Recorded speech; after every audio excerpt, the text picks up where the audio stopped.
Jadi kita harus waspada sekali lagi ya. Karena ini kalau kita diam-diam, saya jamin orang itu nggak akan pernah pulang ke negaranya, nggak akan pernah. Kalau saya jadi presiden Tiongkok, ngurus 1,4 miliar orang itu mau bagaimana? Ngasih makannya, ngasih papannya, ngasih sandangnya, belum sekolahnya, belum rumah sakitnya, nggak akan mampu, Pak. Maka yang paling mudah adalah ekspor orang.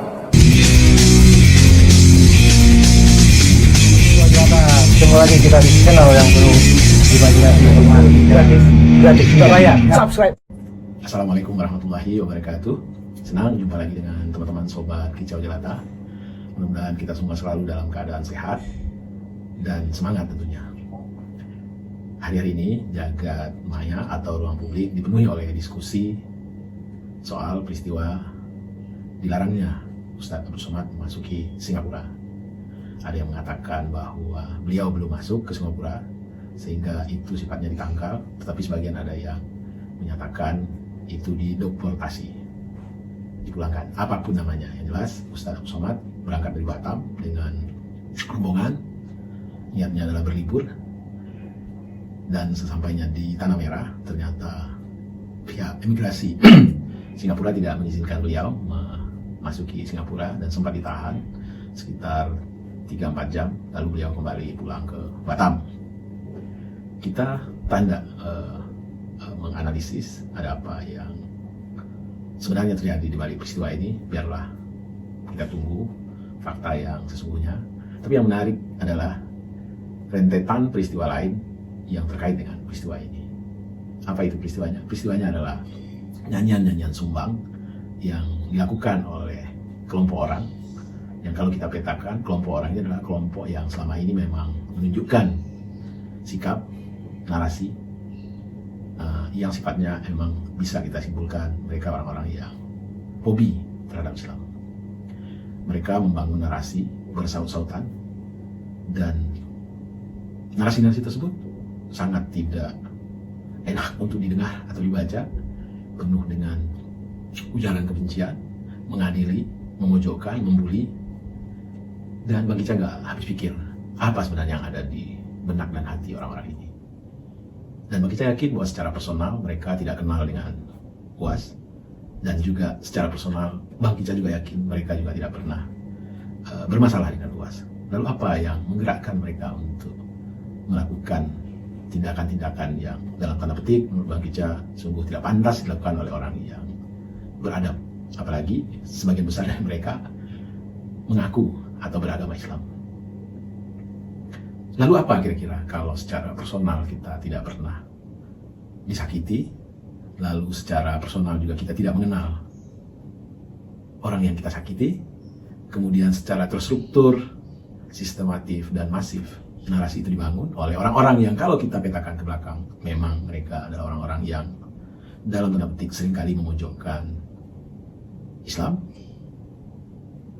Tentu kita wajar berpikir bahwa di balik semua narasi tersebut ada udangnya, ada sesuatu yang menggerakkan mereka untuk membangun narasi-narasi tersebut. Kalian yang saat ini sedang menari-nari di atas bulian kalian terhadap orang yang bernama Ustadz Abdul Somad, penghakiman kalian terhadap orang yang bernama Ustadz Abdul Somad, hentikanlah perbuatan tersebut. Kalau kalian tidak bisa meneduhkan, jangan menambah keruh. Meskinya di saat-saat dimana ada warga kita yang diperlakukan tidak adil, apapun perbedaan kita, kita harus bersatu. Kita harus mencari tahu kenapa, ada apa. Dan adalah hak kita sebagai bangsa untuk menegakkan harkat kita. Bahwa bangsa lain, katakanlah Singapura, juga punya hak untuk menegakkan katakanlah hukum, ketentuan mereka, tentu kita hargai. Tetapi sebagai tetangga, sebagai lazim di pergaulan internasional, tidak ada salahnya kita mencari tahu, menuntut apa sebenarnya yang melatar belakangi peristiwa ini. Jadi kalian adalah orang-orang yang abnormal, yang kalau kita bikin analogi kecilnya, bagaimanapun ributnya kita di dalam rumah, kalau ada pihak luar yang mengancam atau mempermasalahkan atau katakanlah dalam tanda petik menistakan bagian dari anggota keluarga kita, kita hentikan dulu segala pertengkaran, segala ketidakcocokan yang ada di dalam. Kita bersatu untuk menghadapi pihak luar demi menegakkan harkat kita. Itu baru namanya kita satu keluarga, satu nation, satu bangsa. Sobat Kicau Jelata, bagi catatan Anda berpanjang-panjang soal UAS ini, bagi cara baru saja mendapat video yang berisi pidato Bang Yos, Pak Sutioso, mantan Gubernur DKI 2 periode kalau nggak salah, juga mantan Kepala BIN. Beliau menghadiri undangan silaturahmi ulama DKI di Islamic Center, dan ada sisi yang menarik dari pidato tersebut, yaitu kegalauan, kekhawatiran beliau terhadap tenaga kerja asing, khususnya tenaga kerja Cina. Sebelum kita membahas video tersebut, ada baiknya kita saksikan dulu pidato Bang Yos berikut ini. Ya karena kita ini mayoritas ya, jangan sampai suatu saat kita itu tersisih. Ya. Saya jujur aja miris saja, banyak sekali pekerja-pekerja asing datang. Kalau dia investor membawa duit, ya monggo saja silakan. Dari antah berantah kita nggak peduli, asal membawa duit. Saya harus membawa tenaga ahli, silakan. Tenaga ahli itu 2 atau 3 kan, bukan ribuan kayak begitu. Jadi kita harus waspada sekali lagi ya.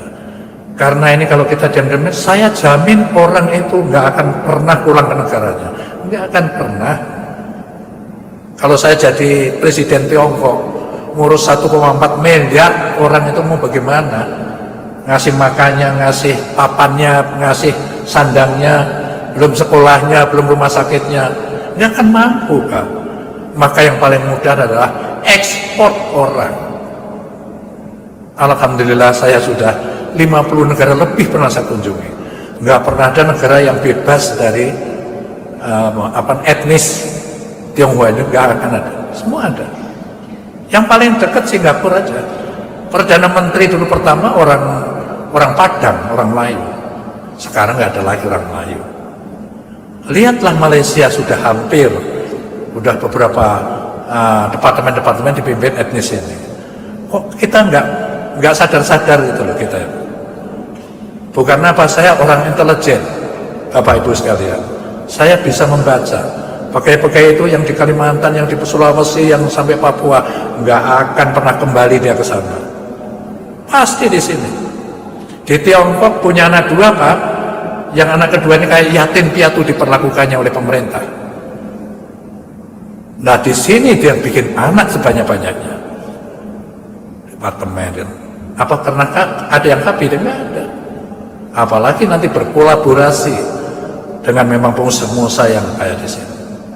Artinya jangan sampai ini terus kita nggak sadar, akhirnya mereka yang mayoritas bukan kita suatu saat nanti. Itu yang saya inginkan. Saya sudah tua ya, tapi saya tidak bisa mengerti dan saya diam saja tutup mata. Tidak bisa saya seperti itu. Itu akan dosa bagi saya. Ya, saya terus bahkan saya ingin wakafkan sisa umur saya itu mengabdi negeri ini. Saya ingin negeri ini menjadi negeri yang namanya. Jangan sampai negara yang dikasih resources, sumber daya alam yang terkaya, yang terbanyak di dunia, kita terus saja kayak begini. Ya. Dan akibat pandemi, akibat utang kita yang jumbo, ya, itu siap-siap pada 2024 itu mungkin situasinya akan seperti tahun 98. Ya. Artinya kalau itu terjadi, ya tentu seorang intelijen mesti mengantisipasinya yang terburuk bukan yang terbaik. Yang terbaik kita udah rokokan aja nggak masalah. Yang terburuk kita kalau terjadi udah kita pikir sekarang. Kita Muslim tidak boleh diam. Kita harus menjadi penjuru. Kita ada paling depan untuk mengamankan NKRI ini sesuai dengan cita-cita para leluhur kita dulu. Ya. Saya sekali lagi senang sekali bisa berada di sini.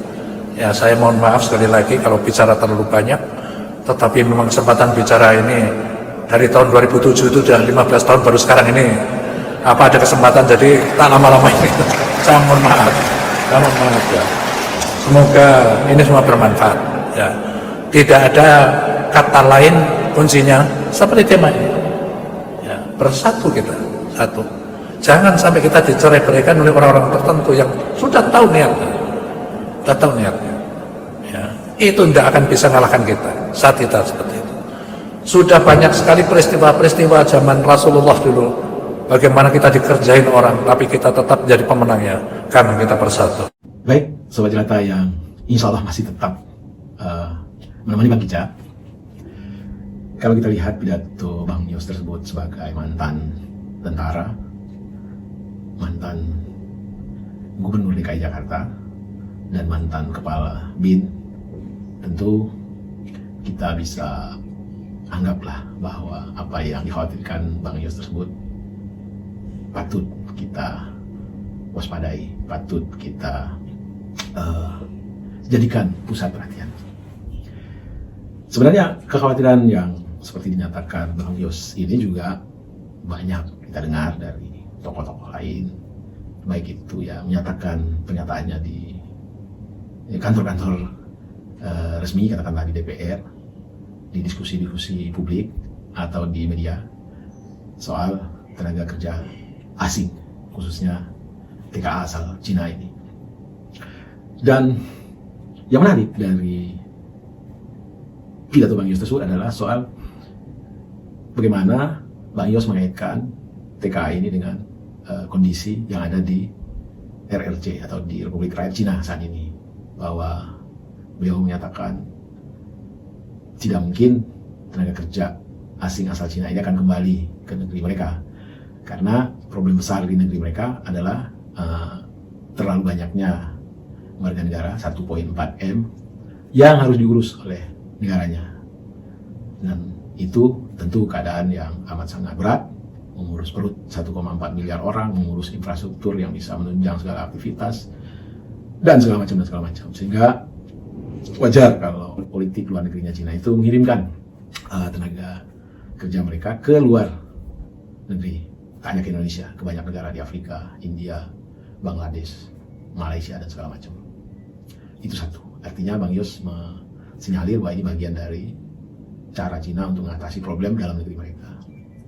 Lalu yang kedua, Bang Yos juga menyatakan bahwa jangan sampai kita yang mayoritas saat ini itu menjadi minoritas. Bang Yos memberi contoh Singapura dan Malaysia.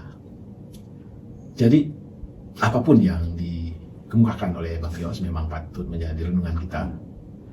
Tentu kita tidak a priori dengan investasi asing.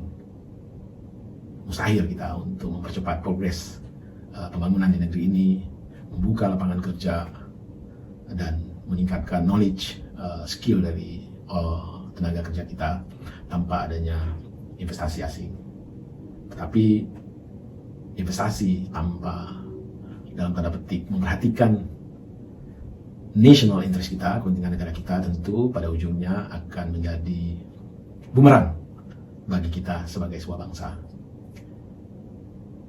Kita berharap apa yang disinyalir oleh Bang Yos ini menjadi perhatian dari para pemangku kebijakan, para pemimpin kita yang mempunyai otoritas dalam mengelola bagaimana katakanlah pembukaan investasi secara besar-besaran, kemudian penerimaan tenaga kerja asing secara masif, itu tidak mengabaikan national interest kita.